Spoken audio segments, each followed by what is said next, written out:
Тэр зочилж ирсэн аниад өнсөлөөрэй. Бэтэж. Тэр аавын үнс гэсэн чи алгадчихжээ.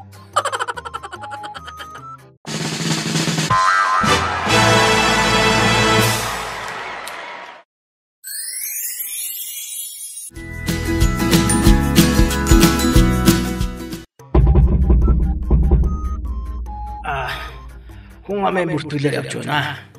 Танах ингээд хэдэн амбултай байлаа? Та наргаж хүрээд ирээ. Яг одоо аавч хоёр хэрэлдчихэ.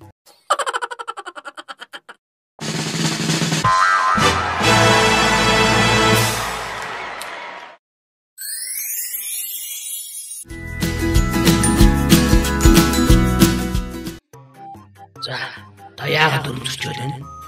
Энэ хоригсон нэмдэг харахгүй байна. Юу асуулаа? Харин өөрөө ч яасан.